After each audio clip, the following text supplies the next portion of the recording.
Today, in this video, we will talk about how to cancel Quizlet subscription. So, all official methods and information you can see on your screen. So let's get started. Please note, you can cancel your subscription through the platform where you originally purchased it. Method 1. Cancel Quizlet subscription on the Google Play Store.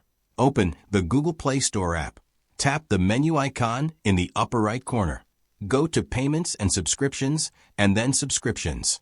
Select Quizlet app from the list of subscriptions.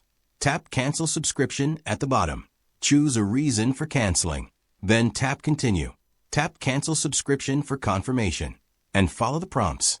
And you are done. Method 2. Cancel a Quizlet premium subscription on iOS. Open the Settings app on your iPhone or other Apple devices. Tap your name or Apple ID.